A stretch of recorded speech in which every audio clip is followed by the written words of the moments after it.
hormati, alhamdulillah pada pagi yang berbahagia ini setelah seharian penuh diguyur hujan yang deras, sebagian banjir, alhamdulillah pada pagi yang cerah ini sudah mulai mendung lagi ya, kita diberikan oleh SWT kemudahan ya, taufik dan hidayahnya sehingga bisa hadir ya, di dalam pengajian ini. Mudah-mudahan langkah kita semuanya ke pengajian ini mendapatkan ridho dari Allah Subhanahu wa Ta'ala.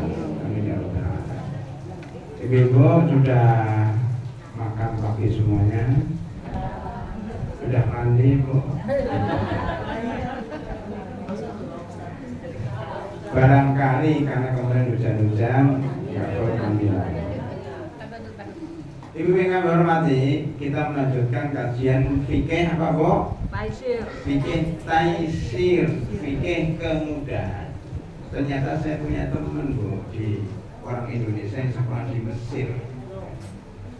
Itu namanya Muhammad Taisir. Mudah. Mungkin waktu lahirnya dia mudah, tanpa bidang air sendiri, maka dinamakan Muhammad Taisir. Taisir itu kemudahan.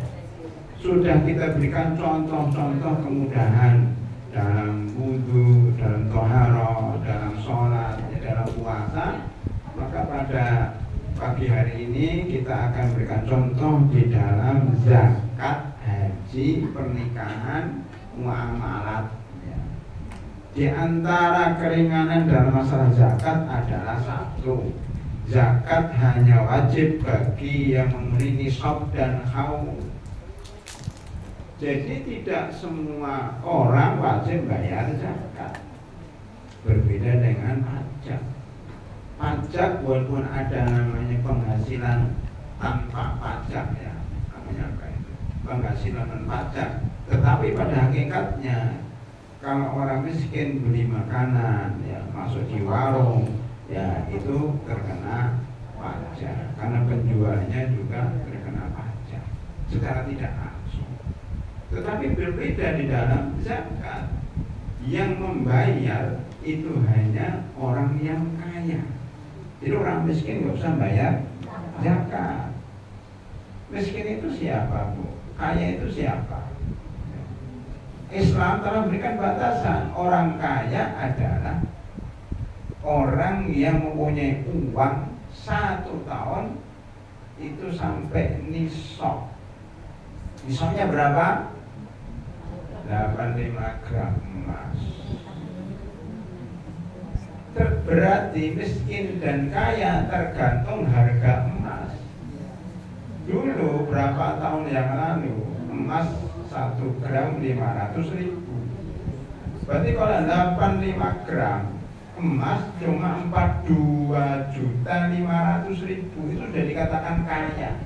42.500.000 itu sudah dikatakan kaya, Bu, dalam setahun. Berarti 1 bulannya tinggal mengalikan aja, dia punya uang sekitar berapa itu ya? 1 bulannya berapa itu? 4 kali 12 ya, sekitar 4 jutaan. 1 bulan punya uang 4 jutaan berarti udah kan. Itu dulu ketika emas 500.000 1 gram. Sekarang emas naik 3 kali lipat atau bahkan 4 kali lipat. 1 gram seharga 2 juta. Berarti sekarang semakin bertambah nilai harga emas, semakin banyak orang miskin. Karena disebut orang kaya kalau sudah memiliki 85 gram emas kalikan 2 juta. Berapa? 160 juta baru dikatakan kaya. Jadi kalau Bapak dan Ibu punya tabungan 1 tahun 160 juta, nganggur berarti Ibu kaya.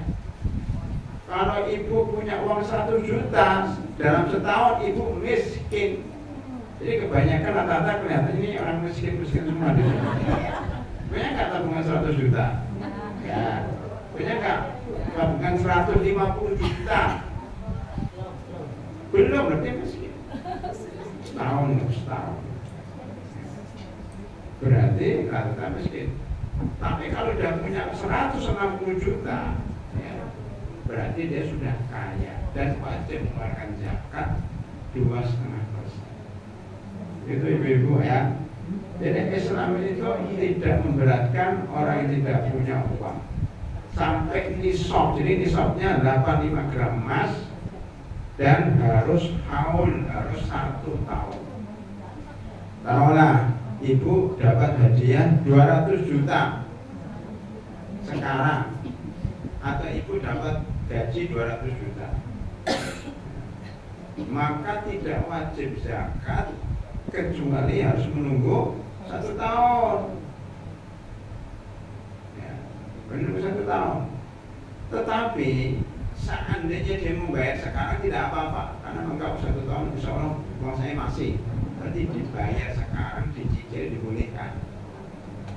Tetapi tidak ada kewajiban bagi dia kecuali setelah 1 tahun. Itu bentuk keringanan dalam Islam. Kedua ya, itu yang pertama. Apalagi dua, boleh membayar zakat dengan uang atau nilai yang setara. Wabil khusus pada zakat fitri atau zakat mal.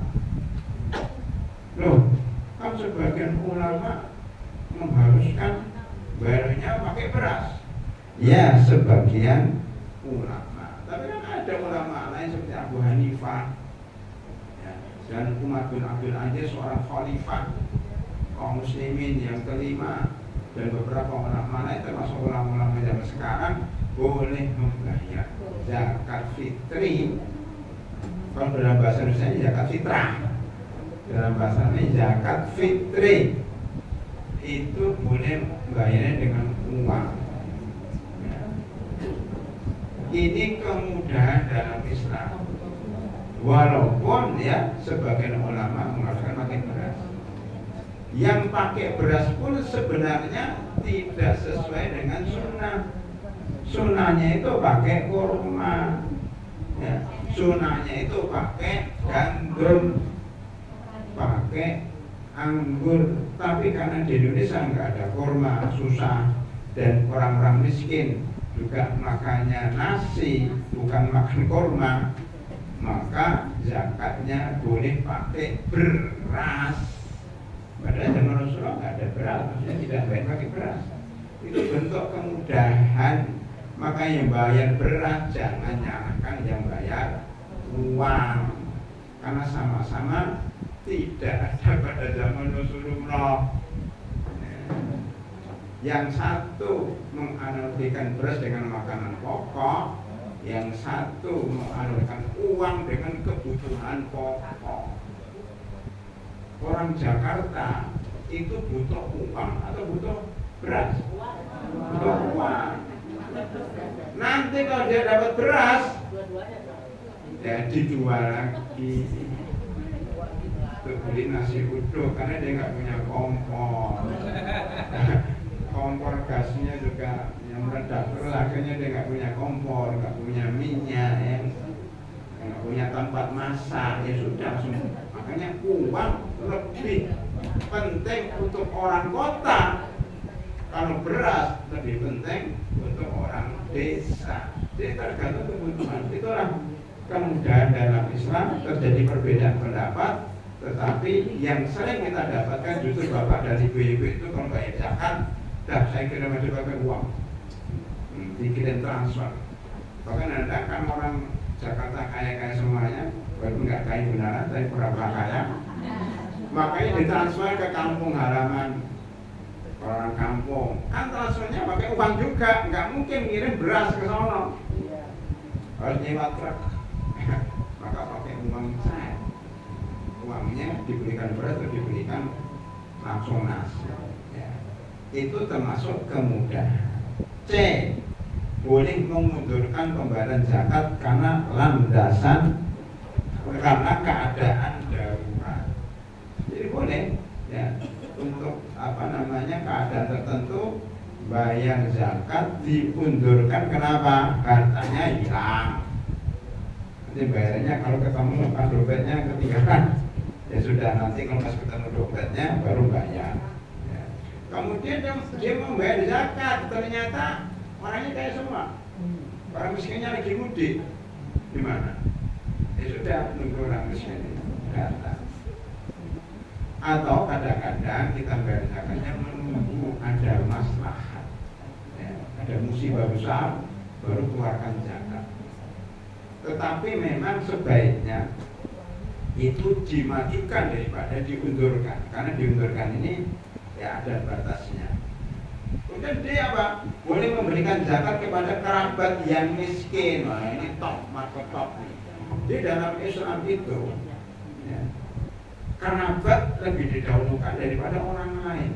Kita punya adik, punya kakak, punya keponakan ya, yang sudah berkeluarga miskin, maka mendingan kita berikan zakat kepada dia daripada kita berikan zakat kepada orang jauh yang tidak jelas. Sama-sama miskin, tapi kerabat lebih didahulukan. Bahkan nanti ya boleh membayar seorang istri, boleh membayar zakat kepada suaminya yang miskin. Rata-rata suami lebih kaya ya, tapi suatu ketika ada istri lebih kaya. Di sini ibu-ibu ada yang suaminya lebih miskin, nah berikan zakat sama dia. Mana dalilnya Ustaz? Ya, Abdullah bin Mas'ud radhiyallahu anhu, seorang ahli fikih. Dia ahli fikih, ya, orang ulama besar, tetapi dia ya miskin karena kerjanya belajar terus. Dia tidak bekerja atau kerjaannya cuma dapat gaji dikit, tetapi istrinya kaya pengusaha. Suatu ketika dia membayar zakat kepada Rasulullah SAW di masjid, Rasul memberikan sama suaminya. Datanglah istrinya, Rasulullah, saya berikan zakat untuk orang lain, bukan untuk suami saya. Kata Rasulullah, enggak apa-apa, justru dapat dua pahala, pahala zakat dan pahala mempererat hubungan suami istri, mempererat kecintaan antara keduanya. Begitu Kak, kalau kita bayar kepada kerabat, menambah kecintaan kepada kerabat. Itu ya. Jadi boleh memberikan zakat kepada kerabat yang miskin. Boleh membayar zakat fitrah dan zakat mas sebelum waktunya. Coba Bu, zakat fitri atau kalau dalam bahasa saya zakat fitrah itu kewajibannya kapan Bu? Nah, kewajibannya itu bukan sebelum lebaran, nggak ada. Kewajiban itu kalau sudah lebaran. Ya, sudah lebaran itu maksudnya maghrib.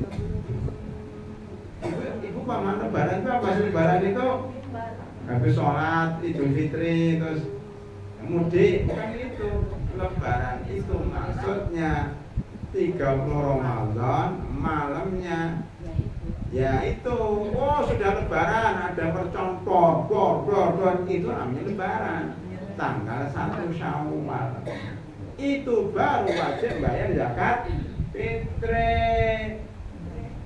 Loh Ustaz, kalau kita bayarnya tanggal 20 Ramadan, kita bayarnya ke tanggal 23, 27 Ramadan, itu keringanan Bu, aslinya belum wajib.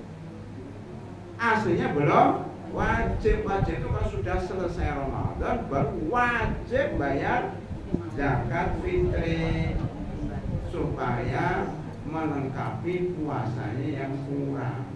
Loh, kok bayarnya tanggal 20 atau tanggal 7? Itu keringanan karena ibu mau mudik kan. Ya udah sebelum mudik bayar zakat fitri di rumahnya, di masjid ibu ngaji. Tetapi pendapat yang lebih kuat Bu, jangan tanggal 20 dong, jangan tanggal 15 dong. Baru Ramadan baru 1 hari sudah bayar zakat fitri. Enggak benar itu. Kalau mau dimajukan sebaiknya 3 hari, itu minimal 3 hari sebelum Idul Fitri, jangan terlalu maju. Tanggal 27, 28, 29, 30, dan tepatnya 28, 29 atau 30, tinggal tanggalnya sampai tanggal berapa. Itu yang ditoleran, yang bisa ditoleran seperti itu yang dibolehkan. Kalau tanggal 20 boleh, tapi makruh hukumnya. Kalau bayarnya pada waktu maghrib lebih baik. Kalau bayarnya sebelum sholat Idul Fitri pagi harinya lebih baik. Masalahnya orang-orang miskin sudah mudik, pagi-pagi bawa beras. Mana ada orang miskin? Nggak ada, Bu, udah pada mudik. Nah, akhirnya zakat fitrahnya nggak terbayarkan. Oleh karena itu daripada nanti pas kita ngikuti sunnah bayarnya maghrib atau pagi hari nggak ada orang miskin, makanya dibayarkan sebelum mudik, dibayarkan 3 hari sebelum Syawal. Itu untuk memudahkan pembagian zakat oleh panitia. Karena panitia juga mau mudik, Bu. Tapi Ibu harus tahu kewajiban aslinya itu setelah selesai Ramadan. Jadi ini kemudahan, Bu, ya. Dibayar 1 atau 2 hari sebelumnya. Nah, ini zakat mal boleh didahulukan hingga 2 tahun atau 1 tahun. Tadi sudah saya sampaikan, memang zakatnya masih 1 tahun. Karena ada ibu-ibu tanya, Ustaz, ya, saya sudah menjual tanah rumah, ya harganya sekian lah, ya, macam nggak dibayar zakat. Jadi tidak ada kewajiban bayar zakat, hanya menjual rumah, menjual mobil, nggak ada. Bayar zakat itu kalau perdagangan, dapat untung itu baru dapat zakat. Kalau menjual nggak ada zakat. Walaupun harga mobilnya terjual 600 juta, rumahnya terjual 2 miliar, umpamanya 1 miliar, berapa 1 miliar masuk nggak ada zakat? Tidak wajib zakat kecuali setelah 1 tahun uangnya tersimpan baru bayar zakat. Tetapi daripada nanti uangnya hilang, saya lupa, saya meninggal dunia, boleh bayar zakat sejak sekarang. Ini disebutkan boleh bayar zakat mal setahun sebelumnya atau 2 tahun sebelumnya jika memang dipastikan uangnya masih ada, ya. Dan dia takut meninggal atau takut lupa atau takut uangnya dibelanjakan, ya, udah bayar duluan, boleh.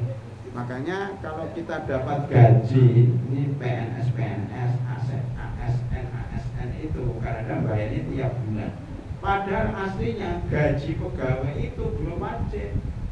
Jadi daripada dapat gaji habis, mendingan saya potong 2,5%, saya bayar zakat tiap bulan. Itu dibolehkan karena keringanan, bukan karena kewajiban. Coba ya, kewajibannya kapan Ustaz? Kalau sudah 1 tahun. Jadi keringanannya apa, Bo? Keringanannya boleh bayar lebih dahulu cicil daripada uangnya habis nanti.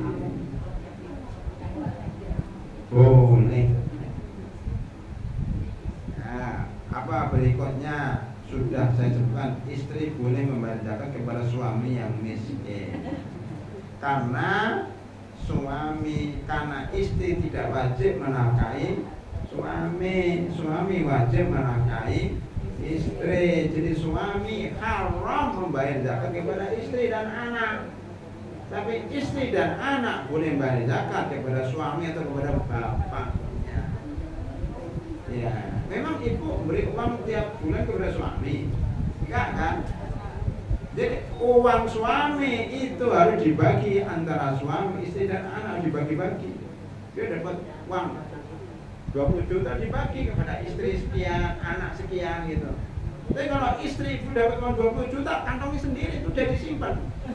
Gak usah diberitahu sama suami sama anak. Masalahnya kadang ngasih. Iya, masalahnya di situ. Jadi ibu kalau punya uang itu untuk ibu saja. Tidak mesti diberitahu sama suami, Mas, Pak, saya dapat uang, masa diberitahu. Kantongnya sendiri aja, untuk jajan sendiri. Boleh mengirimkan uang itu kepada kerabatnya, kepada saudaranya, kepada kakaknya tanpa izin suami kan uang dia sendiri. Tapi kalau mau beritahu nggak apa-apa, Pak, saya punya uang 20 juta, saya berikan sama adik saya ya, kepada ibu saya. Bapak mau saya nyambut, kan udah kaya, boleh. Kalau suami yang baik, oh silakan. Saya nggak butuh uang kamu, sudah punya uang lebih banyak dari uang kamu kan. Itu suami yang baik gitu. Tapi kalau suami yang jelek, 20 juta mana? Mana sini? Jangan diberikan sama bapak kamu, sampai itu berarti sama saya. Nah itu suami yang jelek, suami yang tidak pernah ikut pengajian Al-Itqan. Ini suami yang baik-baik ini. Kelihatan wajah suami yang baik, kelihatan dari wajah. Tahu ilmu. Nah, banyak saya dapat cerita dari ibu-ibu itu yang curhat. Suami saya Ustaz pinjam uang ke saya nggak balik. Ini ada ibu-ibu ya dicerai oleh suaminya, tapi dia kaya bu, atau sama bukan dicerai, meninggal suami, dia kaya raya. Kan banyak laki yang kepengen sama dia, karena melihat hartanya kok banyak. Wah dikejar-kejar laki-laki. Ibu ini terlalu banyak. Udah diterima aja, kasihan dia kamu nikah dengan saya. Giliran sudah nikah apa? Saya pinjam uang kamu dong. Saya pinjam untuk apa? Untuk bisnis, untuk investasi katanya. Tapi kok bangkrut terus, bangkrut terus, bangkrut terus. Tapi istrinya nggak tega, namanya ibu-ibu kan nggak tegaan ya. Udah ambil aja, ambil aja. Lama-lama uangnya habis. Setelah habis apa? Ditinggalin. Habis itu ibu ini jadi pembantu rumah tangga. Astagfirullahaladzim. Baik sih boleh bu, tapi ya lihat-lihat. Terus jadi pembantu rumah tangga gimana, kan kasihan kan? Gara-gara katanya diambil suami. Maka carilah suami yang soleh dan berilmu.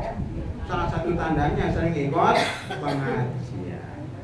Salah satu tanda suami yang soleh, tahu ilmu dan tidak rakus sama harta. Itu harta istri, bukan hak dia. Apa yang dia minta-minta, kalau minjem harus dikembalikan, walaupun suaminya sendiri. Terus sekali lagi, harta suami harus dibagi ke istri dan anak. Harta istri untuk diri sendiri. Tapi kalau mau dizakatkan kepada suami yang lebih miskin, boleh. Dizakatkan kepada orang juga boleh, itu bu ya. Karena istri tidak wajib menafkahi suami, maka boleh membayar zakat kepada suaminya sebagaimana dilakukan Zainab istri Ibnu Mas'ud. Sudah saya sebut tadi. Maka beliau mengatakan suami dan anakmu lebih berhak menerima sedekahmu daripada orang lain. Itu ya contohnya. Maka ibu-ibu yang kaya siap-siap ya, untuk bayar zakat kepada suaminya yang miskin. Berikutnya, apa contohnya lagi? Boleh menggabungkan niat zakat dan sedekah pada hari tertentu. Ya ini khilafiyah ya. Kemudian D, boleh memberikan zakat kepada satu keluarga sekaligus. Ya karena keluarganya miskin semuanya. Ya, saya berikan zakat kepada bapaknya, kepada ibunya, kepada anaknya, kepada keponakannya. Begitu kerabat semuanya masing-masing diberi zakat satu boleh. Boleh memberikan zakat kepada non-muslim jika dia mu'alaf. Jadi mu'alaf itu ada 3 bu ya. Mu'alaf itu ada 3. Di sini nggak tahu disebutkan kan. Mu'alaf itu ada 3. Pertama mu'alaf yang sudah masuk Islam. Jadi ini orang kafir baru masuk Islam. Supaya dia tidak kembali murtad diberikan zakat. Itu boleh. Yang kedua, mu'alaf belum masuk Islam, tapi sudah dengar pengajian, sudah nanya tentang Islam, sudah PDKT sama kita. Saya sering dapatkan itu pas buka bersama itu, berapa kali saya dapat, dari mana saya enggak non-muslim Ustaz katanya. Nah kenapa? Ikut-ikutan, ya senang aja bergaul sama orang Islam karena banyak makanannya. Dekat-dekat nih. Nah, seperti itu. didekati, ini saya beri zakat. Ini lama-lama dia masuk Islam, itu dibolehkan. Tapi kalau kafir yang tidak simpati sama Islam, kafir yang benci sama Islam, ya jangan diberi zakat. Bukan mu'allaf. Jadi mu'allaf itu satu yang sudah masuk Islam, tapi imannya kurang kuat, diberi zakat supaya imannya kuat. Atau non-muslim yang sudah senang sama Islam, diberi zakat supaya masuk Islam. Yang ketiga, mu'allaf itu orang kafir yang punya kekuasaan, kemudian mengintimidasi umat Islam, ya. Tapi dia miskin gitu, dia butuh uang. Ya preman-preman lah gitulah, baik dia muslim maupun kafir ya, preman-preman yang selalu mengganggu Islam, mengganggu orang mau pengajian, mengganggu orang mau masjid. Kalau diberi uang dia berhenti, maka boleh kita memberikan zakat kepada dia. Ini saya beri uang, syaratnya kamu jangan ganggu ibu-ibu yang mau pengajian. Oke bos. Nah itu boleh diberikan uang zakat. Itu hakikatnya bukan diberikan kepada dia, ya diberikan kepada umat Islam. Karena dengan diberikan zakat kepada dia, umat Islam jadi aman. Jadi boleh diberikan zakat kepada mu'allaf dalam arti preman yang suka ganggu umat Islam. Ketika diberi zakat dia berhenti. Apalagi bu, nah, sudah selesai. Habis dulu ya zakat ya. Silakan nanti yang kurang jelas, yang masih ragu-ragu ditanyakan. Saya akan masuk kepada keringanan dalam masalah haji. Ustaz, kami belum haji. Ya belajar dulu, jangan nunggu haji dulu. Ada orang yang haji belum belajar, akhirnya hajinya salah-salah, tidak diterima oleh Allah Subhanahu Wa Taala. Sudah nabung bertahun-tahun, uangnya habis berapa ratus juta, hajinya salah.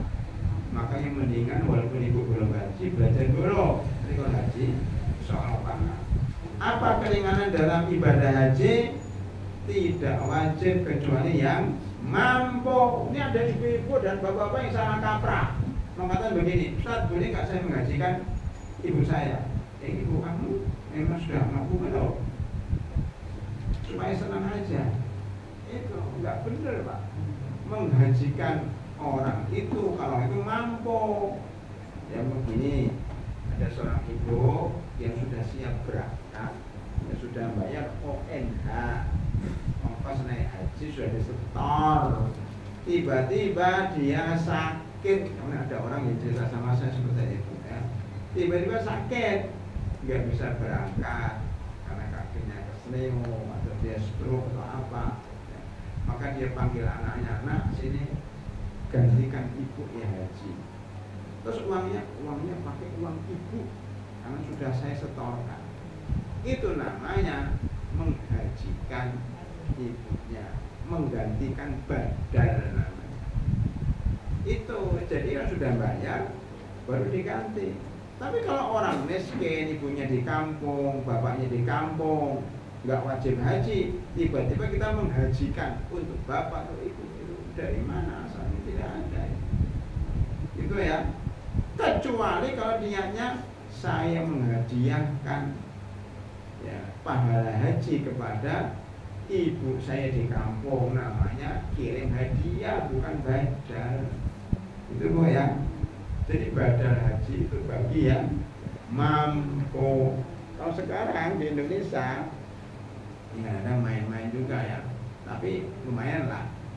Jadi kalau ada orang haji mau umroh, tolong hajikan orang tua saya. Ini ada uang $7.000, $700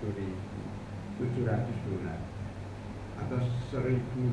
1.000 itu berapa ya? 16 juta, nggak nyampe pak. Karena perhitungannya begini, kalau orang haji, orang Mekah atau orang Medina, hajinya kan nggak pakai pesawat. Jadi lebih murah, itu nggak apa-apa. Jadi walaupun biaya haji cuma $700 ya, atau cuma ya sekitar 10 jutaan, maka nggak apa-apa ya, yang penting ada biaya.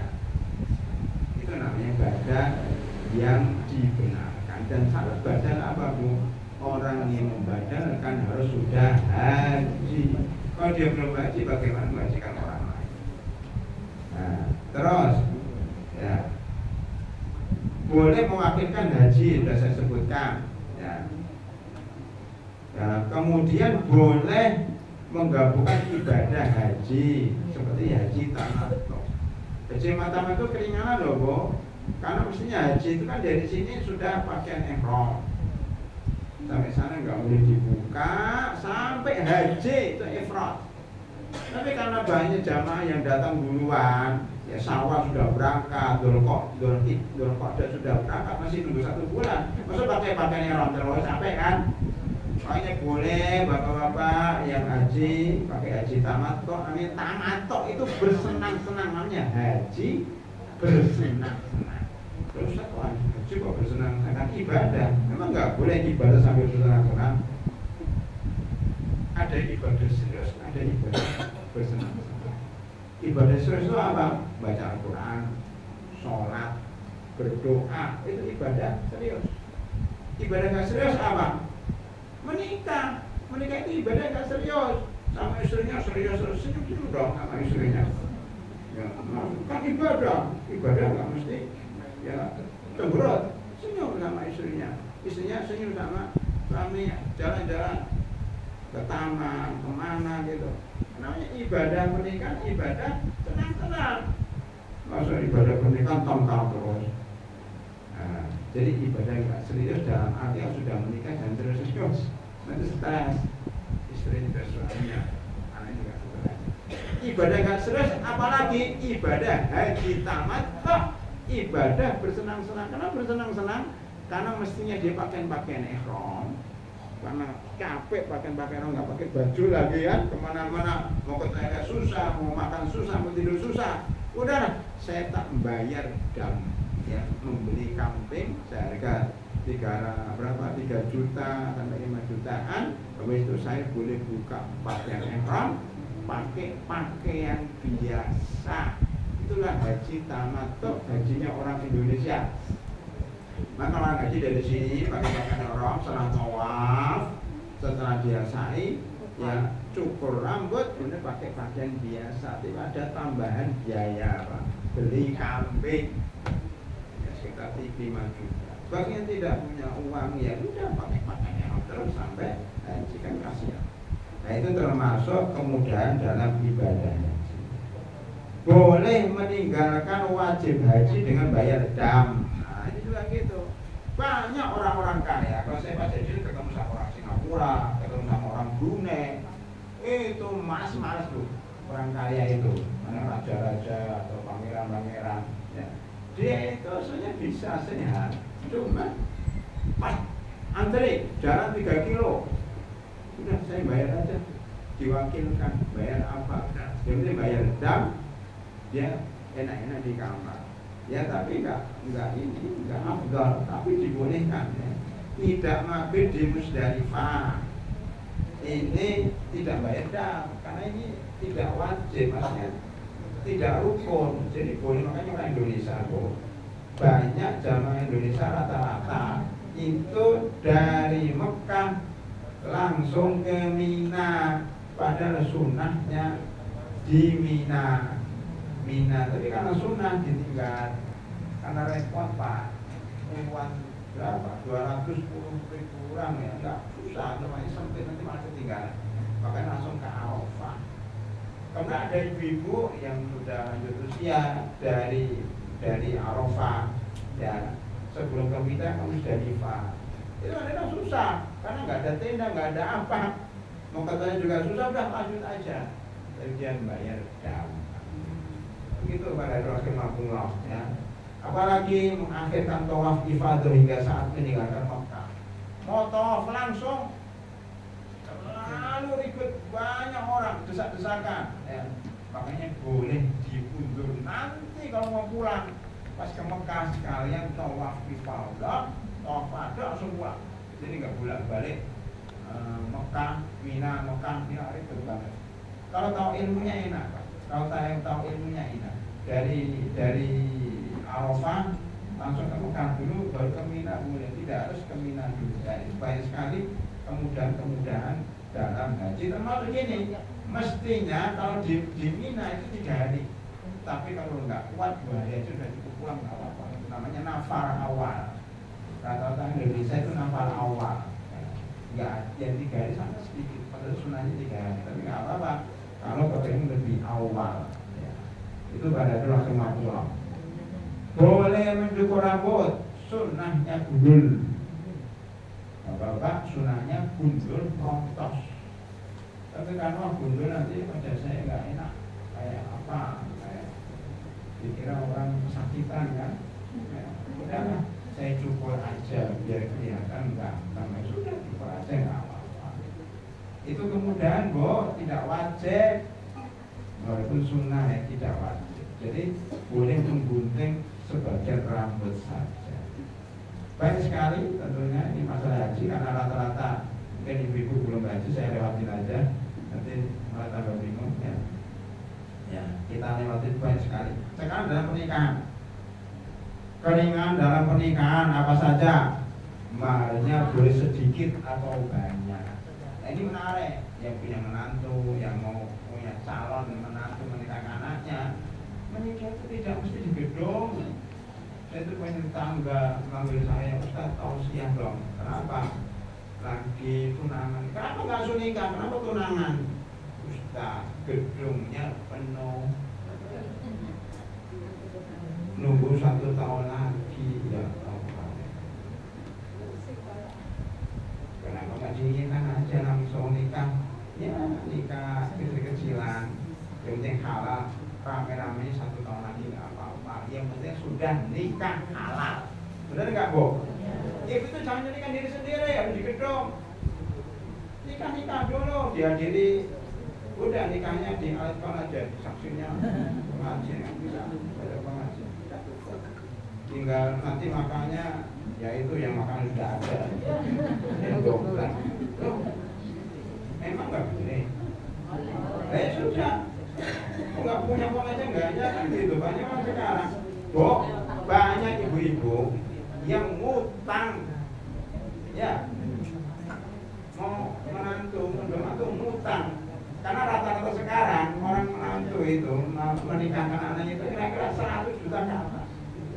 Rata-rata nyewa gedung, berikan makanan, hias pengantin, sudah 100 juta ke atas. Itu pun makanannya biasa aja. Biasanya itu sering datang ke walima itu, wah keren-keren gedungnya, makanannya biasa, lebih enak makanan di sini, Bu. Iya kan? Jadi uangnya aja, gedung mewah, makanannya biasa. Berarti dia tidak bisa mana prioritas, mana tidak prioritas. Habis itu ternyata dia utang. Makanya Rasulullah SAW itu menikah itu sederhana ketika menikah dengan Sofiyah binti Huyai bin Akhtab, anak orang Yahudi. Ya, yang sudah dimenikahkan oleh Rasulullah. Itu karena pernikahannya waktu perang di jalan raya, maksudnya di jalan di hutan-hutan. Masa nyewa gedung di mana gedung? Udahlah di tenda. Coba Rasulullah, katanya ikuti Rasulullah, nikahnya di tenda. Terus makanannya apa? Korma. Korma dibagi-bagi dimakan. Tidak masalah, yang penting nikahnya kita makan. Resmilah dia menjadi istri Nabi Muhammad SAW. Ya, jadi maksudnya sederhana. Apalagi Bu? Ya. Nah, menikah, walimah itu memang sunnah, tetapi tidak mesti di gedung yang besar. Di aula masjid juga boleh, aula bawah masjid, atau di pengajian seperti ini, atau di rumah gelar tikar, ya kalau kurang banyak ya halaman sebentar, tambah dikit sudah, ya berikan makanan yang terbaik, sudah selesai, nggak sampai 50 juta. Saya dulu termasuk nikahnya sederhana, bahkan saya nggak hadir. Kan gue enak lagi. Loh saya kan di Mesir, kan mungkin pulang. Masa pulang tiket bolak balik Mesir itu berapa puluh juta sendiri, udah diwakilkan aja. Jadi boleh diwakilkan. Iya. saya pun sering menikahkan orang yang diwakilkan. Menikahkan orang di Mesir, bapaknya nggak bisa hadir karena tikanya malu lah. Saya sebagai bapak, pura-pura bapak, saya mewakili orang tua fulana yang namanya Fulan bin Fulan. Saya sebagai wakilnya menikahkan fulana ya dengan fulan nomor sekian. Sah cukup ngirim surat taukil, surat mewakili, surat kuasa, stempel KBRI, selesai. Kan enak kan Bu? Enak nggak? Enak kan? Wah, kurang puas Ustaz. Masa nikahkan anaknya nggak hadir? Ya kalau punya uang. Kan tidak semua orang punya uang. Kalau punya uang nggak apa-apa, hadirlah nggak apa-apa. Semua keluarga diboyong ke Mesir juga nggak apa-apa. Itu bangkrut, utangnya banyak. Nah ini orang sekarang ini. Ya, intinya jangan menyusahkan diri, sesuaikan dengan kantong Bu ya. Kalau uang banyak nggak apa-apa, karena dia tokoh, kaya, undang 1000 orang juga nggak apa-apa, asal tidak utang. Seandainya utang pun bisa dibayar gitu loh Bu. Agama Islam itu mudah, jangan menyulitkan. Bahkan kata Rasulullah, yang paling berkah adalah mahar yang paling ringan. Ada seorang sahabat nih, seorang sahabat. Halo Bu, seorang sahabat. Memang sahabat Rasulullah kaya-kaya enggak, itu masih sedikit. Ya, banyak yang miskin. Suatu ketika Rasulullah didatangi seorang perempuan lagi ngaji ini. Ya Rasulullah, mau nggak nikah dengan saya? Ya kan Rasulullah mengambil berkahnya. Nikah dengan kamu? Lihat dulu. Rasulullah diem. Kalau nolak, nggak mau sama kamu, nggak gitu. Lihat, terus diem sambil minum teh. Kok diem? Itu juga kok diem. Namanya nggak berkenan gitu, udah tahu feelingnya. Ini ada bapak-bapak ikut pengajian di samping. Dia Rasulullah, kalau engkau nggak mau, iya, nikahkan dengan saya aja. Namanya bapak ini tertarik dengan ibu itu, emasnya ini tertarik dengan mbaknya itu. Ya Rasulullah, jika engkau tidak tertarik dengan perempuan ini, untuk saya aja. Rasulullah, benar. Kamu punya uang berapa? Jadi kalau menikah itu tanya dulu, kamu punya uang berapa? Kan nikah itu pakai mahar, nggak gratisan Bu. Nikah itu punya, cuma tidak harus uangnya banyak-banyak. Kata bapak ini, mau Rasulullah, saya nggak punya uang. Lo kok mau nikah katanya? Nggak bisa. Nah terus kamu pulang, cari barang di rumah apa, sarung, handuk, kursi atau apalah. Baik. Dia pulang ke rumah saking miskinnya ini itu harus bersyukur karena para sahabat dulu miskinnya sampai sarung aja nggak punya, ya handuk juga nggak punya, adanya cincin bukan dari emas, dari besi, udah karatan itu, udah nggak apa sih ini, udah kalau gitu mbaknya setuju dengan emasnya ini, ya, setuju. Nah, karena Rasulullah yang merekomendasikan kan. Sudah saya nikah kamu dengan mahar cincin besi. Sudah kan nikah itu nggak usah macam-macam, nggak usah nunggu uang apa namanya orang pertemuan 1 tahun sekarang juga di luar di tempat itu juga mudah ada Islam. Pada zaman Nabi Musa alaihissalam ini aneh lagi mau Nabi Musa mukul orang Mesir mati kan, dikejar oleh Fir'aun. Jadi DPO ya, benar ya? Apa DPO itu? Daftar pencarian orang, mau dikejar polisi, dikejar, semua dikerahkan. Nah, ada bocoran. Musa, kamu ditangkap. Kabur, Maka kaburlah Nabi Musa, lari cepat-cepatnya nggak boleh ke belakang, keluar kota, keluar negara, sampailah Madian. Tahu Madian, Bu? Mana tempatnya? Mesir, Palestina, Saudi Arabia. Jadi Madian itu masuk ke Saudi Arabia di wilayah Tabuk. Coba dari Mesir ke Saudi Arabia berapa ratus kilo itu jalan kaki lagi. Naik pesawat itu 2 jam. Kalau saya dulu naik bis, 1 hari dari Jeddah menuju Jordan menuju Mesir 2 harian itu naik bis. Bagaimana jalan kaki? Semua padang pasir itu Nabi Musa jalan kaki sampai Madian. Kelaparan, kelelahan, nggak punya uang. Akhirnya apa? Masuk kota Madian, kok ada orang yang berkerumun ngambil air sumur. Laki-laki semuanya. Dilihat ke kiri ada 2 akhwat. Ya, diem aja di situ berjam-jam nunggu di situ. Ditanya, ada apa akhwat kok nunggu di sini berjam-jam? Iya, saya mau ngambil air tapi kalau diusir laki-laki itu besar-besar. Padahal bapak saya sudah tua. Ini boleh seorang ibu bekerja. Ya. Aku bekerja di luar untuk menafkahi bapaknya sudah tua karena nggak ada laki-laki lain.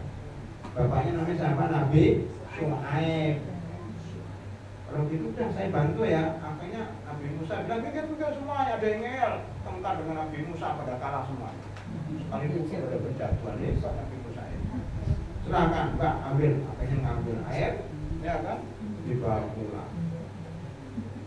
Akhwatnya ceritanya bapaknya, Pak, tadi ada laki-laki ganteng, wah, itu 10 preman dipukul sekali pada jatuh semuanya.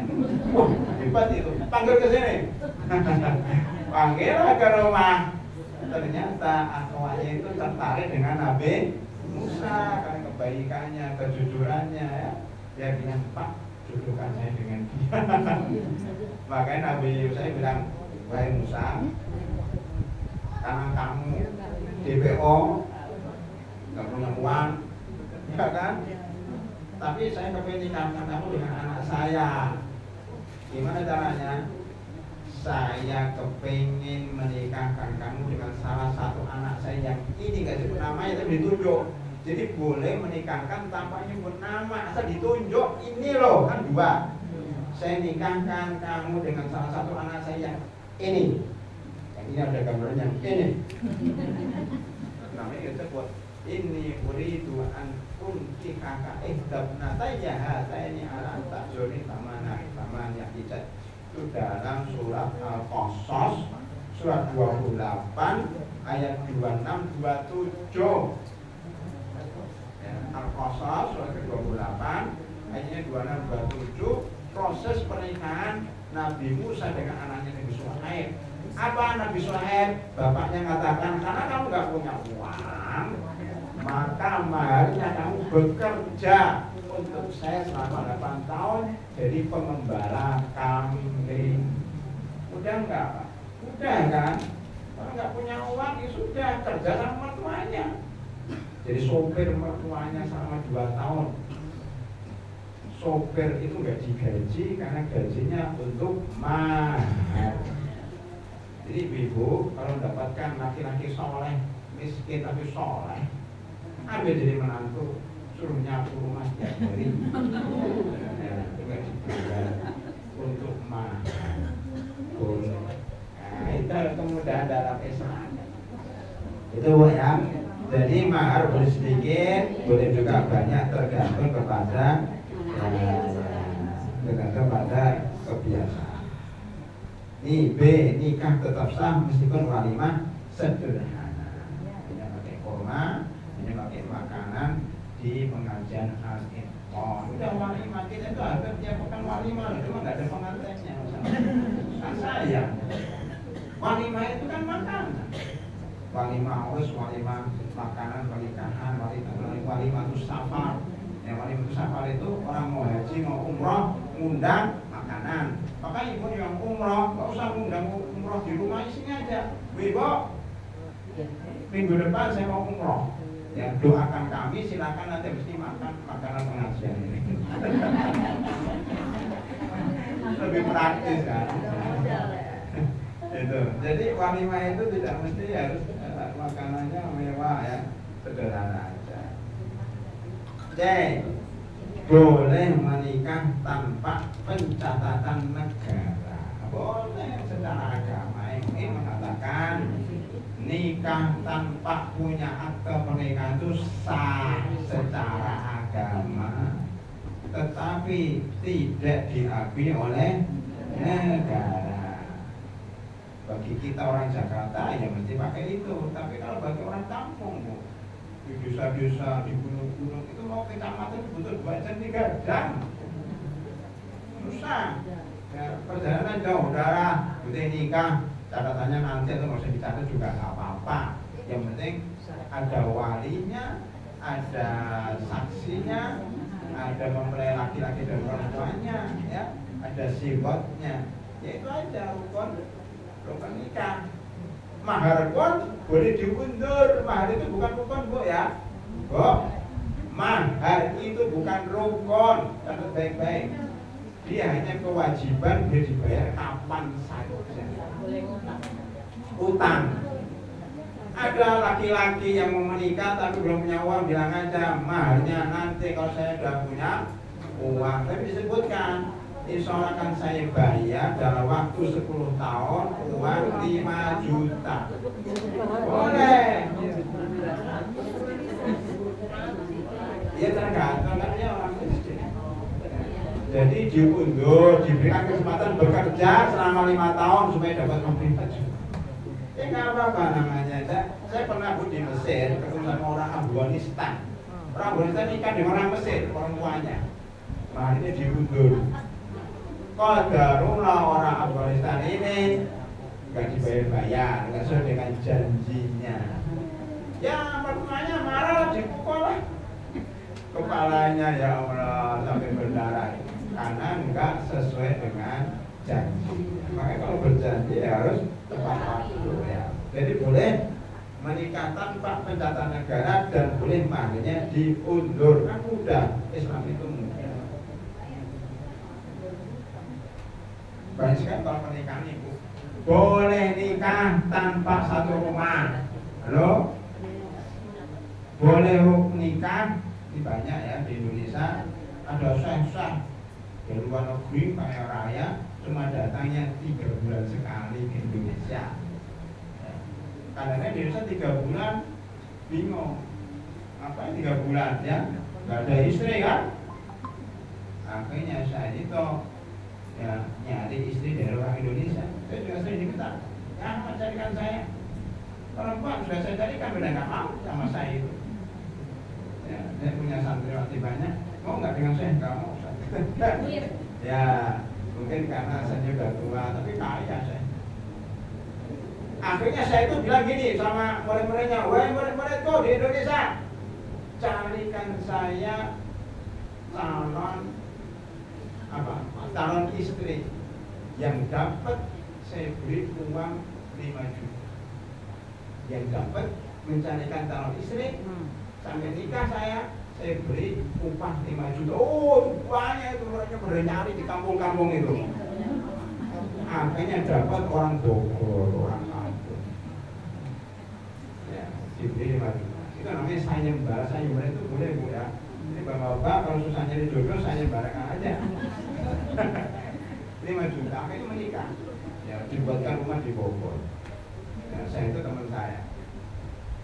Nah, kemudian ya, kita tinggal pergi, ya kan gitu. Nggak apa-apa orang kampung kan. Tapi lumayan diberi rumah, diberi uang, masalah senang orang kampung itu kan. Tetapi memang sering ditinggal pergi. Karena saya ini punya istri di Filipina, punya istri di Saudi Arabia, di mana lagi datang ke sini kadang 6 bulan sekali. Boleh nggak? Boleh kalau istrinya setuju. Nggak apa-apa ditinggal, itu uang saya banyak.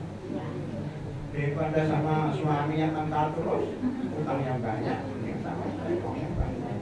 Diajari agama lagi, diajari bahasa Arab lagi. Kan nikah itu pilihan, Bo. Tidak mesti harus bersama-sama, tidak mesti seumur, tergantung kesepakatan. Yang penting uangnya ngalir. Tapi menarik, Bu, menarik lagi, ada ibu-ibu di Jogja, pimpinan perusahaan kaya raya, masalahnya suaminya meninggal dunia. Enak mana, Bu?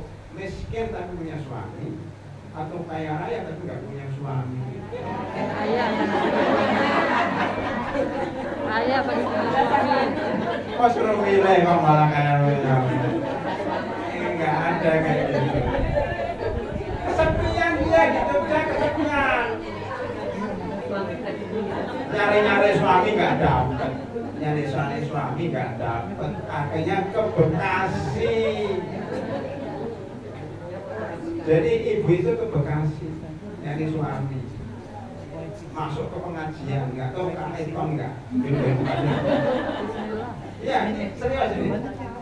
Karena dia malu ngomong, ini diutuslah bapak panitia. Ya, ada bapak-bapak kan kelihatannya kok ganteng ya, kan didekatin, Mas mau nggak menikah? Lu saya sudah menikah, udah punya anak 6. Enggak, ini khusus nikahnya. Saya nggak punya uang, tenang, dia orang kaya.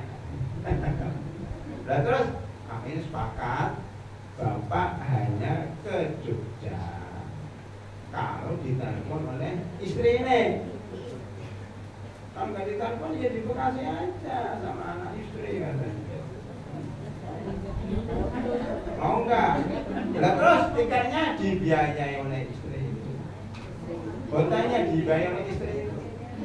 Dan nanti kalau pulang ke Bekasi disangonin uang lagi 5 juta. Nah ini terbang ke sana, jalan-jalan ke Malioboro, sudah itu pulang lagi. Oh enggak, bikin saya istiqoroh dulu Pak ya, istiqoroh, rebutan sama istrinya udah enggak apa-apa. Anaknya 6, anaknya 6, uangnya enggak banyak, repot, udah enggak mau nikah lagi.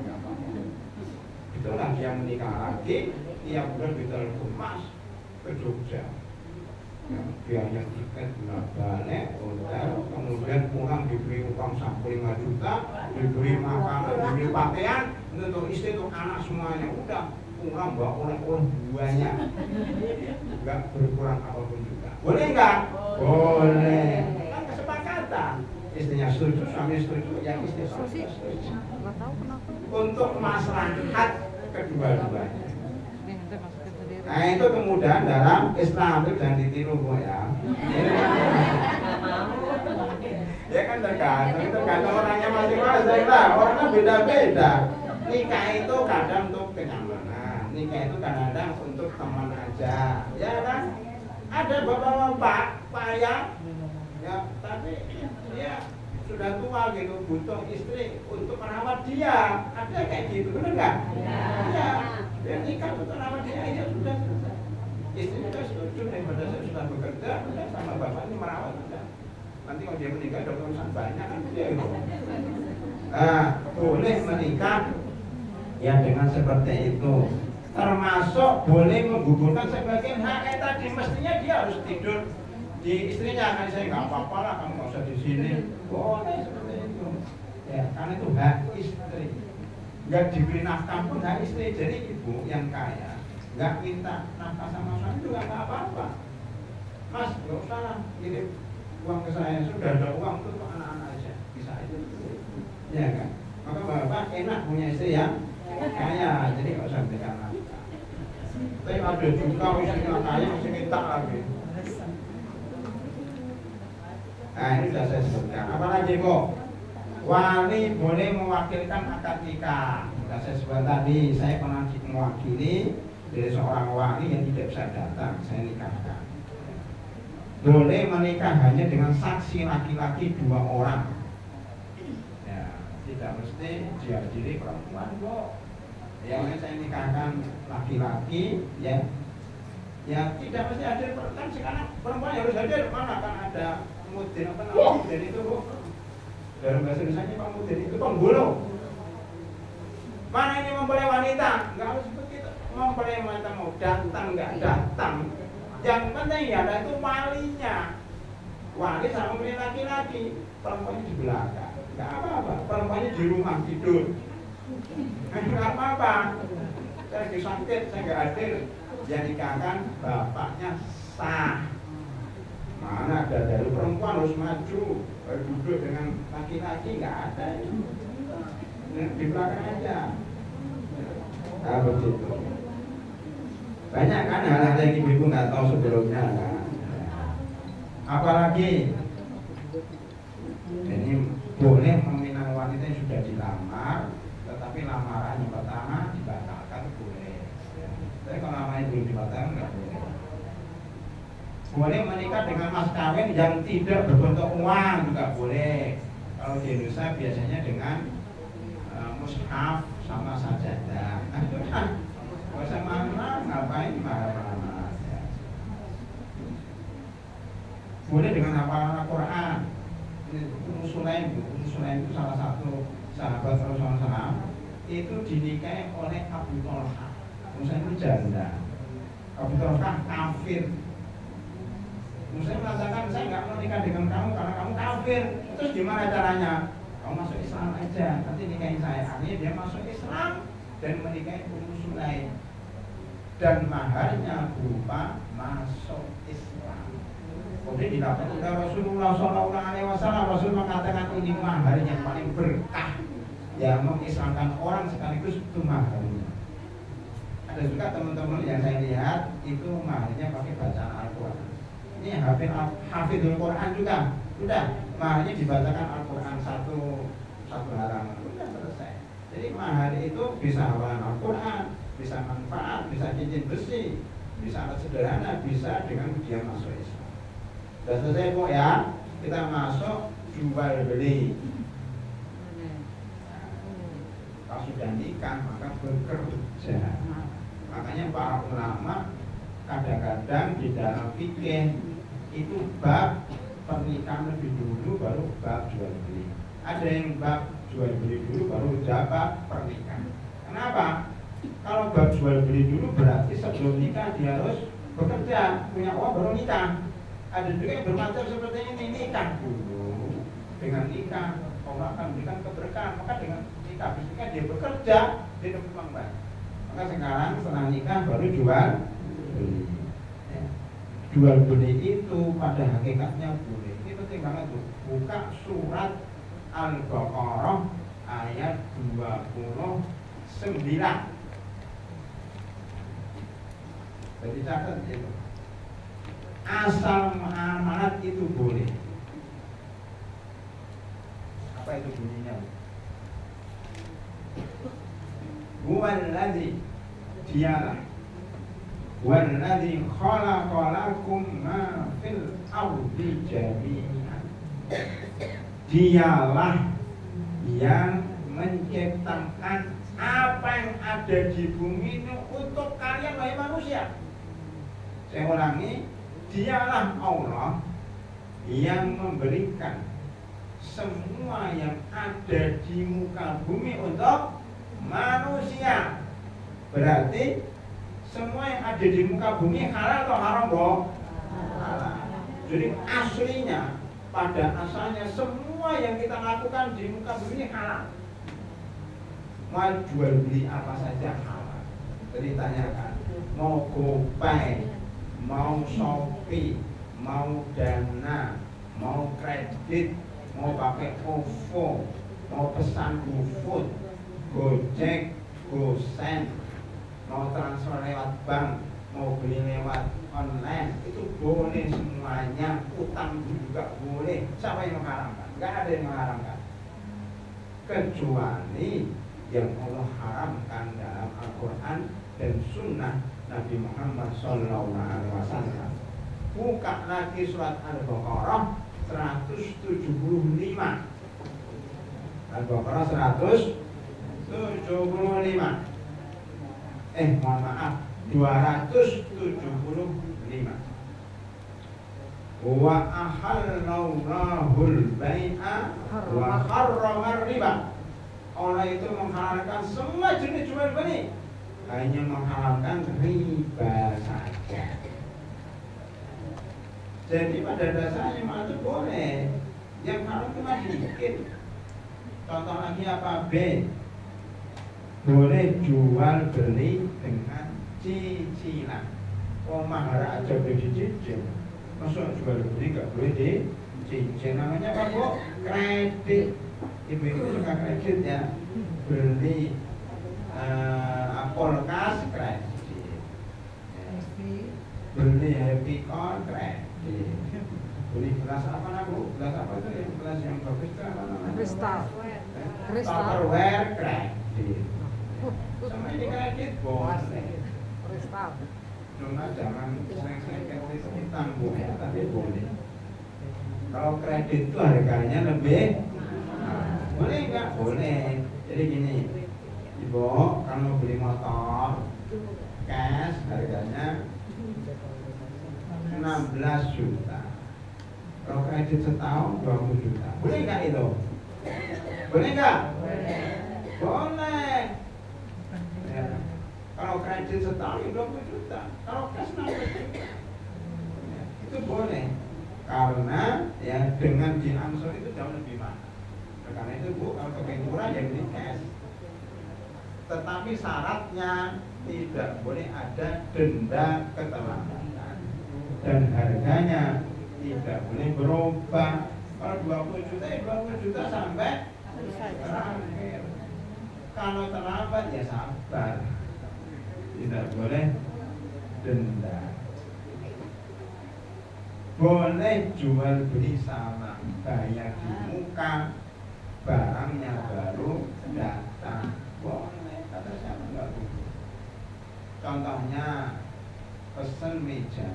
Ini meja ini pesennya kredit atau enggak? Bikin sendiri Meja pesen sama Pak Tukang, tolong buatkan saya meja untuk taklim.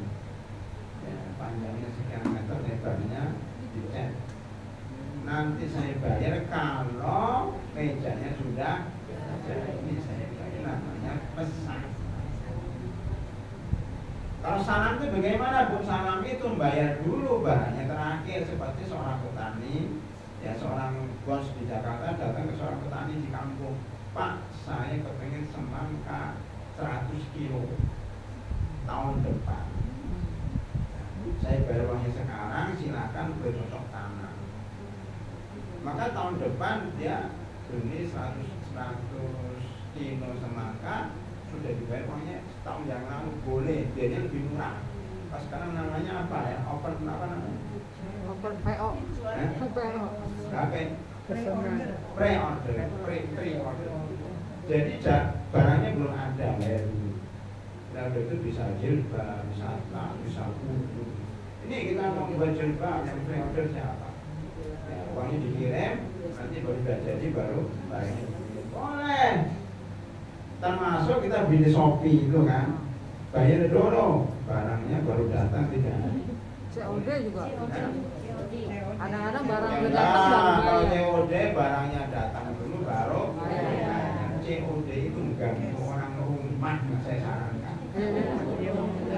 Iya kan? COD orangnya lagi kemahalan, jadi rumah lagi tidur, COD suruh bayar dulu ya. Saya tidak menganjurkan COD. Iya, bagus Pak. Kecuali kalau dia standby nunggu tiap hari di depan rumah. Iya. Saya mau sering pergi jangan COD dong. Itu ganggu orang rumah. Mendingan bayar langsung, nanti tinggal udah nggak ada orang tempat di depan rumah. Nggak mengganggu. Gitu loh ya. Itu dibolehkan. Boleh akad murabahah. Apa murabahah, Bu? Ibu nggak punya uang, kepingin punya motor. Karena datang ke mana kali pasar minggu ini gak jauh daripada naik angkot lama sering terlambat. Dan saya beli motor sendiri, butuh uang 16 juta, belum punya rumah, belum punya uang. Datanglah ke bank syariah atau ke BNT. Pak, saya kepingin motor yang harganya 16 juta, saya nggak punya uang. Gimana? Udah gini Bu, saya beli dulu ya. Ibu dulu. Akhirnya orang itu beli di dealer. Tidak pernah motor 16 juta. Ini motornya Bu. Ya. Karena ibu nggak punya uang,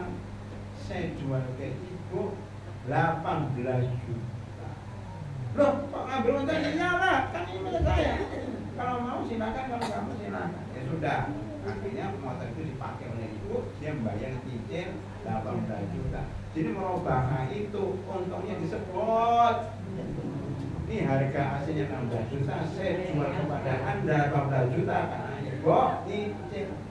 Untung saya 2 juta. Itu namanya murabahah. Untungnya disebut, harga aslinya disebut. Jadi 2 juta itu apa? Untung karena kredit.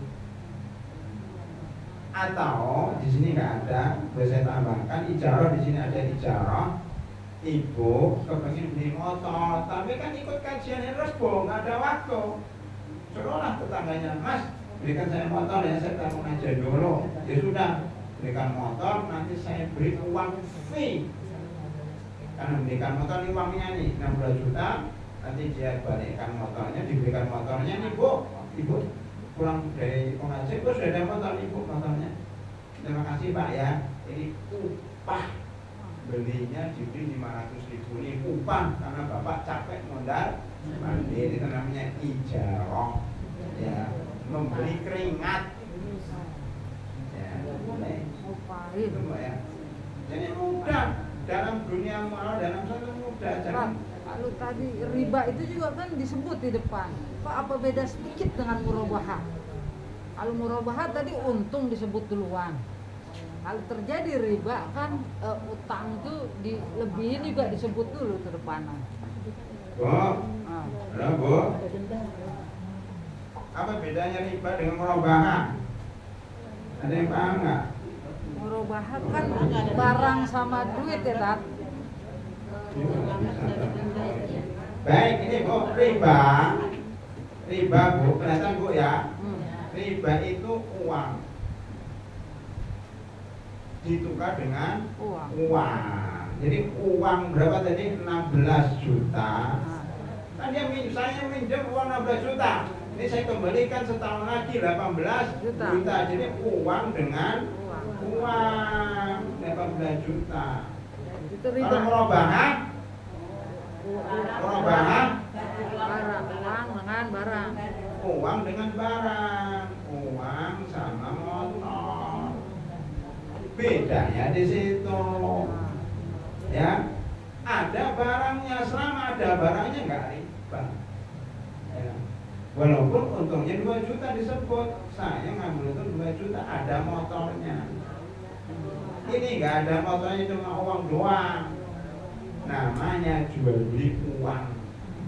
Apa yang sekarang namanya ternak uang. Ya, bukan ternak Mulyono, ternak uang. Kalau salah nyebut ternak uang.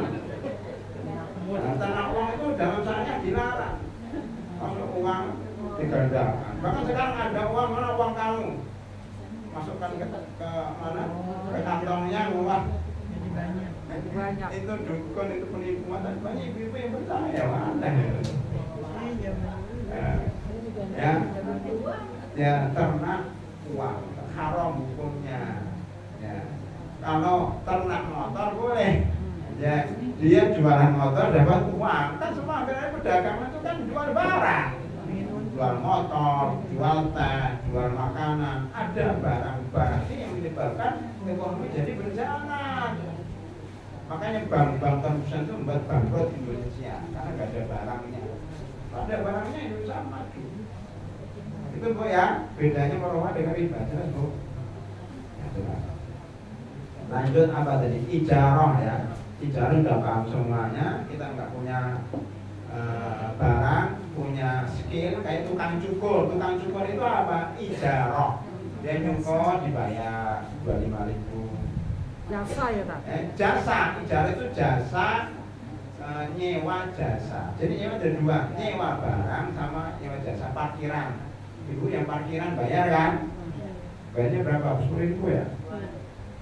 Ya. Itu jasa, karena mau parkir di mana nggak ada kan?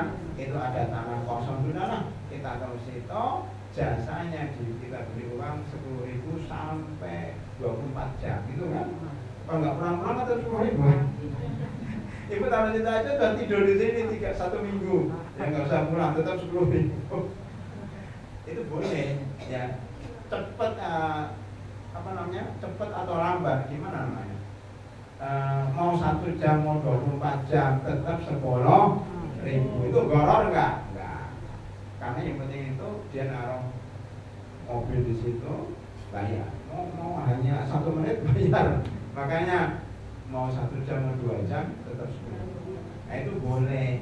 Namanya ijarah, menyewakan lahan untuk pajak. Itu ya, apa? Menyewakan rumah.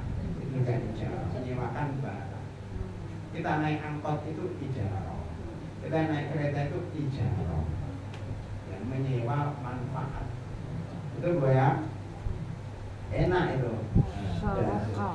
Apalagi ini? Itu musyarakah kan? Oh, banyak banget nih nanti takut waktunya nggak habis. Ada Apa-apa pertanyaan nggak? nanggung lagi nanti tuh. Nanggung ya?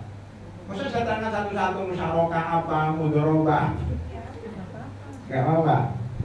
Musyarakah itu syirkah operasi. Masing-masing dari ibu ini iuran ke Bu Syarifah, memberikan uang 50.000. Berapa jumlahnya? 50 orang. Berarti 50 kali 5 berapa? 2.500.000 ini diberikan beras dijual lagi, kita untung dong. Nah, untung jadi 2.500.000 jadi 3 juta per bulannya. Nanti labanya dibagi sebanyak orang yang iuran, itu namanya koperasi. Oh, ya begini kan uangnya, ibu kan uangnya banyak nih, sering iuran. Ya jangan semuanya diinfakkan, sekali-kali diberikan apa gitu, dikembangkan dalam bisnis yang mesti untung, ya bangun apa atau punya barang apa, nanti keuntungannya untuk seluruh anggota yang ada, namanya koperasi. Cuman koperasi itu tidak boleh simpan pinjam, nggak boleh Bu ya. Koperasi simpan pinjam itu hukumnya haram. Kenapa? Kan yang pinjam anggotanya. Kalau pinjamnya harus pakai bunga. Anggota yang minjem 1 juta memberikannya harus 1.100.000 itu riba. Kecuali pinjamnya 1 juta memberikan 1 juta juga silakan. Tapi jarang koperasi mau gitu. Ya. Nyari untungnya jangan pakai pinjam deh. Contohnya dari cara lain. Itu koperasi musyawarah. Kalau mudharabah apa, Bu? Mudharabah itu ini, ibu nabung uang ke bank syariah, bukan di bank konvensional. Ibu sebagai pemilik modal berikan sama bank sebagai pekerja. Itu juga. Jadi ibu nasabah itu pemilik modal, masukkan uang 1 juta kemana? Ke bank. 1 juta jumlahnya kan banyak itu. Dapatlah 100 juta. 1 juta dia belikan tanah, dijual lagi, belikan rumah, dijual lagi, untunglah ya 100 juta jadi 50 juta itu kembali kepada nasabah. Makanya ibu kalau nabung uang di bank kok dapat untung, itu bagi hasil. Jadi mudharabah itu namanya bagi hasil. Mudharabah sama dengan bagi hasil. Bedanya apa dengan bank konvensional, Bu? Bedanya kalau bank konvensional itu nggak ada akad bagi hasil. Adanya ibu pinjamkan uang ke bank, nanti bank bayar lebih. Ibu masukkan uang ke bank 1 juta, nanti dikembalikan jadi 1.100.000. Akadnya akad riba, nggak ada bagi hasil. Memang sama, cuma bedanya di akad. Namanya bunga. Ibu dapat bunga 100 per 1 juta. Bedanya apa lagi? Bedanya kalau bank syariah pakai persenan, kalau bank konvensional pakai uang langsung. Ya. Itu boleh ya. Jadi bedanya akad, yang satu riba, yang satu bagi hasil. Itu ya. Apalagi ini nanggung kata terus selesaikan. Tapi musyarakah Jual beli online boleh. Kata saya nggak boleh jual mobil pakai online. Kata saya pakai Shopee itu kan online semuanya. Ibu beli jilbab online nggak? Beli sendal online nggak? Beli tas online nggak? Sekarang ini kalau ke pasar susah, Bu, milih-milih itu 1 jam sendiri. Habis itu kena tipu lagi ya. Karena nggak bisa bandingkan kalau di online kan, oh ini harganya 100.000, ini harganya 250, kok sama, saya pilih yang murah aja. Gitu. Ada Jabodetabek, ada yang dari Jawa Tengah, saya pilih Jabodetabek aja. Jadi kalau jual beli online itu untungnya kita bisa pilih ya mana yang murah, mana yang mahal. Ruginya kadang-kadang ditipu juga. Asli ternyata KW. Nggak sesuai, yang dosa bukan kita. Iya. Nah kalau begitu hati-hati. Lihat itu komentarnya. Oh, nilainya 4,9, biasanya dia asli. Sekarang tuh mau nipu tuh susah, Bu. Karena dinilai oleh pembelinya. Ustaz tahu aja kan? Oh tahu lah, pelaku. Saya mau beli di Shopee. Kalau ke pasar nggak bisa waktu. Oh. Saya sambil ngaji ini sambil nonton bisa beli apa ya buku cacat bisa. Nanti datang dari ke sini, ngapain kita jauh-jauh ngobiskan bensin sama waktu? Karena saya beli itu dari mobil, dari mobil beli sampai rumah sudah datang barangnya, lebih enak kan? Ya lebih banyak benernya kadang-kadang karena tipu dikit-dikit nggak apa-apa. Beli baju kekecilan, kan ukurannya salah. Makanya saya ukurannya menurut saya begini, yang menurut pabrik itu beda lagi. Bisa ditukar kan? Bisa tuker. Bisa, tapi males boh. Ya, makanya saya beli yang murah-murah boh, di bawah 100, nggak sampai 100 ke atas. Paling 20.000, 30.000, seandainya salah nggak? Itu boh ya, di long pun kadang-kadang ya pakai Shopee. Dan seterusnya apa ini? Banyak sekali. Jamu sudah selesai ya. Ini jual beli metode modern, marketplace ya, e-wallet. E-wallet itu enggak? E-wallet itu dompet yang ada di internet. Ibu kalau bawa uang nggak usah banyak 5 juta, kantongin tidak gimana? Cukup taruh di GoPay, taruh di Dana, Shopify atau di rekening ya. Nanti ibu mau beli apa-apa nggak usah kirim dari rekening, itu saja mudah. Tahu Bu, ngisi tol itu nggak usah ke warung, nggak usah ke Indomaret, pakai NPC kan? Cukup pakai ini, tempel, widget, sudah hanya 1 menit sudah masuk. Lebih mudah kan? NPC. Gitu Bu ya. Itu namanya e-wallet, transfer bank, invoice ya, dan seterusnya. Tanda tangan elektronik semuanya dibolehkan. Termasuk tadi tanyakan tadi, Ustaz, GoFood itu haram ya? Enggak, kata siapa haram? Karena GoFood itu kan kita pesen, kemudian nanti disampaikan oleh kurirnya, kita bayar, ongkos kirim. Dan itu dari awal, jadi beli makan 1 paket, beli makanan sekaligus ya, ongkos kirim. Mana ribanya? Kata orang yang mengharapkan tadi katanya itu karena kita minjem uang sama siapa? Sama kurirnya, nanti kurirnya kita berikan untung. Enggak begitu, kita nggak minjem, itu 1 paket. Jadi penjual dengan kurir itu udah 1 kesatuan. Seakan-akan kita bilang sama penjualnya, Bu, saya beli nasi sampai rumah ya, berapa sekian, kan 1 paket. Apa bedanya dengan orang yang penjual itu punya pegawai, gitu kan? Saya pesan, Bu, nasi 1 bungkus, antar ke rumah, oke, kamu antar ke rumah sama petugasnya, boleh nggak? Boleh. Cuman ini petugasnya bukan dari kalangan tersendiri, orang lain. Namanya GoFood ya, ada GoFood gitu, datang ambil barang itu sama dengan temennya, itu pakai sistem modern, dianggap itu ya temennya. Nah kamu yang ini nanti dapat uang, jadi 1 kesatuan itu. Jadi nggak ada riba, insya Allah. Yang nggak riba ya silakan. Kalau saya dan banyak ulama ya, banyak orang muda sekarang nggak riba. karena jelas ya, barangnya jelas, orangnya jelas, dan ada uang jasa. Itu Bu ya. Apalagi ini banyak sekali di sini yang jelas kesimpulannya bahwa di dalam fikih ta'sir ini memudahkan kita dalam transaksi. Bu ya. Apa Bu? Kesimpulannya fikih ta'sir adalah wujud kasih sayang Allah kepada hambanya. Syariat Islam dibangun di atas prinsip kemudahan, bukan kesulitan. Maka jangan menyulitkan diri sendiri, repot sendiri. Beragam itu jangan terlalu berlebihan. Wah, Allah mudahkan kita mesti dikit-dikit haram, dikit-dikit haram.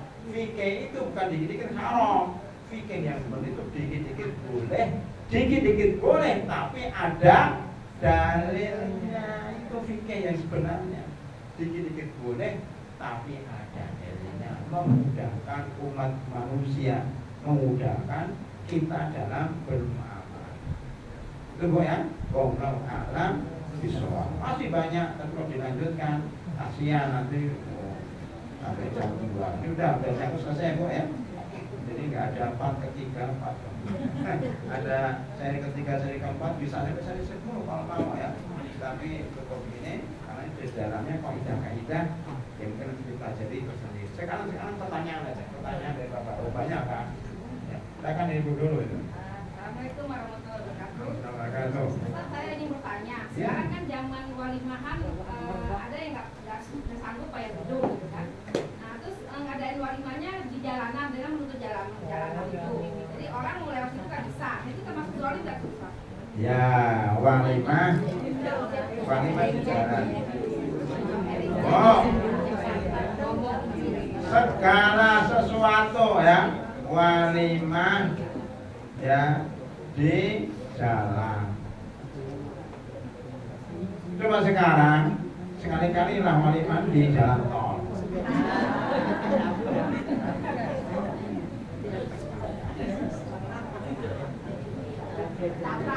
Bukan hanya walimah, sholat Id ya, sholat Id di jalan boleh nggak? Nggak boleh sebenarnya, karena saya sendiri sering terganggu. Kan saya mau khutbah Id lewat jalan itu, jalan utama, tiba-tiba Bapak nggak boleh lewat. Saya mau khutbah, ini sholat, saya juga sholat Id, bentar akhirnya kan, Bapak lewat sini, gang-gang susah, gang-gang itu akhirnya saya terlambat sholatnya gara-gara sholat ini ditutup ya, jalannya ditutup, sholat itu dolim namanya. Ibadah itu nggak boleh mendolimi orang. Makanya kalau mau sholat itu ya jangan di jalan. Kalau nggak minimal ya diberi jalan lah, walaupun sempit dikit, jangan ditutup sama sekali. Berjamaah juga belum datang ya. Itu dolim. Termasuk Bu, memasang kotak infak di jalan. Ini bangunan masjid, kita mau jalan berhenti dulu, dimintai uang loh. Sumbangan masjid kok maksa. Lagian buat macet, itu nggak benar. Walimahan, pembangunan masjid, sholat, itu kalau menutup jalan raya, dolim apapun dari itu. Kecuali terpaksa, kecuali darurat, itu lain cerita. Itu nggak darurat. Makanya walimah kalau nggak ada uang ya jangan ganggu orang. Boleh di rumahnya, boleh di pelataran, tapi jangan menutup jalan ya. Kalau menutup jalan diberi alternatif dong, alternatif yang baik. Masa masukkan ke gang. Nah itu mendingan kita punya uang lewat gedung. Artinya orang kaya itu kadang-kadang lebih baik daripada orang miskin. Karena orang kaya itu nggak ganggu orang, orang miskin ganggu orang. Maka jadi orang miskin yang santun. Kalau miskin tahu diri dong. Jangan kemudian ambil jalan. Makanya tidak dianjurkan kita miskin. Kita berusaha untuk nyari uang. Seandainya nggak punya uang ya sabar, jangan ngambil hak orang lain. Bukankah yang mencuri-mencuri itu gara-gara nggak punya uang? Ya kan? Makanya mencari uang itu penting. Kalau walimah nggak sanggup, jangan besar-besar. Cukup berapa orang saja atau numpang di Alieton. Ya kan izin. Mohon maaf, saya bebas saja nggak boleh jalan. Nggak boleh. Silakan Pak.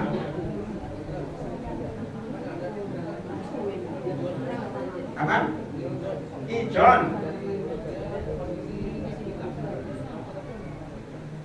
Ya. Ijon tidak boleh, tahu ijon, Bu? Ijon itu pohonnya masih hijau, buahnya masih kecil, buahnya masih kecil, belum jelas, masih berbentuk bunga. Itu hukumnya haram. Kenapa? Beli sesuatu yang belum jelas. Ya kalau tumbuh, kalau enggak rugi kan. Jadi enggak boleh membeli buah-buahan dengan sistem ijon. Kalau membeli pohon boleh, saya beli pohonnya ya boleh. Jadi beli pohon, ada buah nggak ada buah, pokoknya beli pohonnya. Makanya beli bibit boleh, karena bibit itu beli pohon. Masih kecil bibit, saya beli buah-buahnya, buah-buahnya masih setahun lagi Pak, nggak apa-apa. Nah itu haram, karena membeli sesuatu yang tidak, namanya borong. Ya, silakan Bu. Bagaimana dengan naik haji, sedangkan suaminya sudah berumur, tapi barang istrinya jadi anaknya yang laki-lakinya itu. Naik haji, suami sudah almarhum meninggal, terus istrinya itu berarti dengan laki-lakinya boleh nggak dibadalkan? iya Bu, kalau anak membadalkan bapaknya boleh nggak? Boleh banget. Kalau begitu diganti. Jadi anaknya yang haji, suaminya nggak usah. Kalau udah meninggal dunia, kalau badal itu nggak boleh. Bu, walaupun anak kandungnya sendiri, saya badalkan bapaknya nggak boleh. Nanti kalau nekat badalkan itu untuk anaknya hajinya, bapaknya nggak tahu. Itu Bu ya. Ya nggak apa-apa, anaknya yang gaji tapi pahalanya untuk anaknya, hajinya untuk anaknya. Dan bapaknya ya dapat pahala juga, tapi dia secara fikih belum haji. Gitu. Karena mau badan dapat pahala jangan anak-anak. Sama siapa? Sama orang yang udah haji. Nah kan dia bingung, nah kan sayang masuk uang bapaknya diberikan sama orang, berikan sama anaknya. Kalau diberikan sama anaknya sudah, berikan sama anaknya, yang gaji siapa? Anaknya. Tapi ini nggak mau, maunya uangnya diberikan anaknya, tapi bapaknya juga ingin haji juga, kan nggak fair kok. Kalau ingin bapaknya haji, berikan uang sama anaknya dan berikan sama orang yang mau menghajikan. Jadi keluarkan dua uang. Itu Bu ya. Jadi boleh berikan sama anaknya, tapi bapaknya nggak haji, nggak dapat pahala haji. Tapi kalau kepengen dia dapat haji, berikan sama orang yang sudah haji, kerabatnya tidak pahala. Itu Bu ya, jawabannya. Ini yang lain? Nah, kan. Asuransi. Apa asuransi itu? Ini banyak. Asuransi jiwa.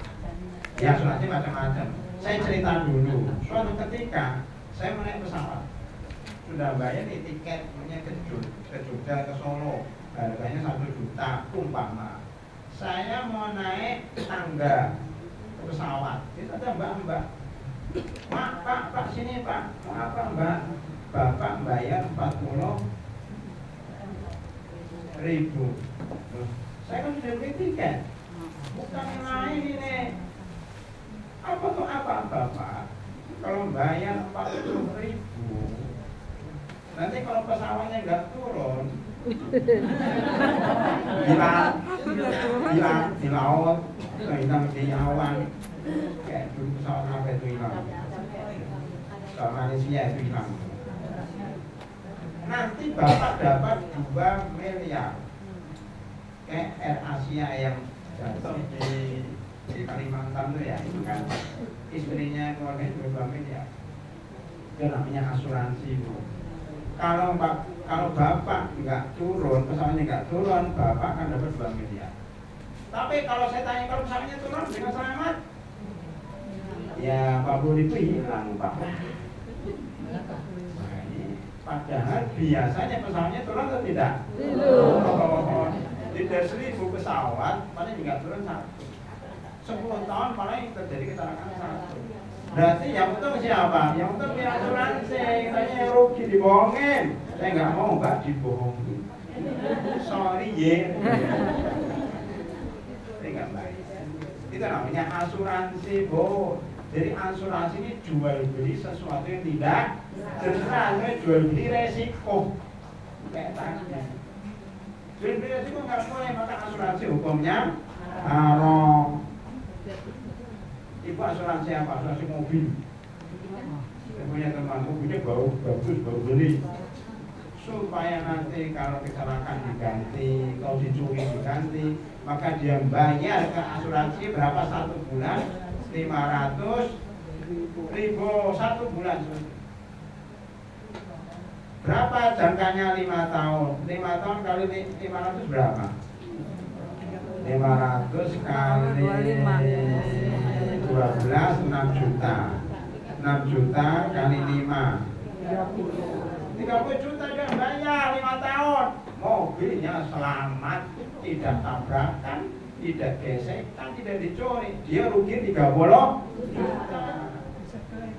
Makanya ada teman saya yang kurang 1 bulan kok mobilnya baik-baik saja. Padahal sudah bayar 30 juta. Akhirnya apa, dia ngamuk nabrakkan ke orang jedar gitu. Supaya rusak di. Itu ada teman yang bilang gitu. Maka ada orang suka nabrak tapi asuransinya belum dibayar gitu. Begitu enggak kalau banjir, dulu kan di Jakarta banjir besar, itu nanti diganti asuransi, tapi asuransi bilang nggak bisa itu banjir nggak diganti, kalau diganti rugi itu asuransi, itu nggak diganti. Ada juga sebaliknya, dia bayar 500 baru 2 bulan, berarti baru 1 juta ya, mobilnya dicuri. Saya punya teman di Bogor, di Cilengsi, mobilnya dicuri. Tapi itu dia dapat mobil baru. Padahal baru bayar 1 juta yang lebih pihak asuransi. Berarti apa itu? Itu menjual sesuatu yang tidak jelas. Kalau dalam bahasanya perjudian modern. Terus yang boleh yang apa Ustaz? Yang boleh asuransi syariah. Asuransi syariah itu gimana Ustaz? Asuransi syariah. Gimana itu asuransi syariah? Yang 500 tadi Bu, 500 tadi dibagi 250 dan 250. 250-nya yang satu ditabung, yang 250 diinfakkan. Nah, gitu. Terus yang ditabung akan balik, ini akan kembali. Yang ini hilang. Dari awalnya saya 250 saya infakkan. Yang 250 itu untuk bayar mobil yang hilang, mobil yang dicuri, mobil tabrakan dibayar pakai 250. Kumpulan dari orang-orang iuran 250 untuk bayar yang mobilnya rusak atau dicuri. Jadi ini infak, ini tabung, berarti tidak ada namanya spekulatif, tidak ada perjudian, kan jelas. Jadi asuransi konvensional hukumnya haram, asuransi syariah hukumnya boleh. Ada namanya takaful. Takaful itu asuransi syariah. Itu Bu ya. Makanya kita ya silakan. Terakhir. Waalaikumsalam warahmatullahi wabarakatuh. Kita sebenarnya itu kita sholat isra. Sholat isra. Ya. Setelah asuransi Ya. sholat. Kalau kita kan hampir setiap 1 minggu hampir penuh kalau nggak ada halangannya. Itu pahalanya kita untuk orang tua bisa di Sholat subuh pahalanya umrah. Iya. Orang tua 3 kali. Iya. Terus karena bapak terlalu banyak pahala gitu kan. Iya. Maka kita hadiahkan Memohon kepada Allah semoga pahalanya untuk kedua orang tua. Ya. Itu yang satu. Kalau kedua, kita kalau zakat fitrah, zakat fitri ya. kalau boleh dikatakan administrasi kan istri saya yang ini ya, yang saya serahin. Terus tiba-tiba kalau sampai Idul Fitri, terus Pak, ini nanti untuk zakat fitrah saya yang bayar. Itu nggak diharamkan. Oh, yang bayarkan istrinya. Iya, soalnya dia kalau ada pemasukan kan saya serahkan dia gitu. Ya. Ya. Boleh atau enggak? Baik. Ya. Terima kasih Pak ya. Ya. Ya, assalamualaikum warahmatullahi wabarakatuh. Sholat sorok itu pahalanya 3 kali umroh. Tapi ini khusus bapak-bapak ya. Barang siapa yang sholat jamaah subuh di masjid, kemudian duduk nggak keluar masjid baca Al-Quran atau berzikir atau mengikuti pengajian subuh sampai suruk jam 5 berapa Bu? 5.22 nggak boleh sholat sorok, tapi ditambahin 15 menit baru dia sholat, maka dapat pahala umroh sempurna karena sudah kebanyakan pahalanya. Maka saya kirimkan ke orang tua, boleh nggak? Boleh ya, nggak usah diniatkan juga sudah nyampe Pak. Saya niatkan, saya transfer pakai password, saya transfer nyampe, tapi bapak sholat ini langsung ke orang tua Pak. Ini langsung ke orang tua tanpa diniatkan. Bapak sholat aja, orang tua dapat bagian, orang tua dapat bagian, orang begitu Pak. Iya, boleh dua-duanya Pak. Bapak sholat saja tanpa diniatkan sudah nyampe. Tapi bapak kurang mantap, ya udah saya hadiahkan sholatnya sudah kebanyakan ini untuk orang tua, boleh. Jadi Bu, boleh diniatkan, boleh tidak diniatkan. Seluruh perbuatan kita langsung ke orang tua, langsung otomatis, karena yang mendidik kita orang tua.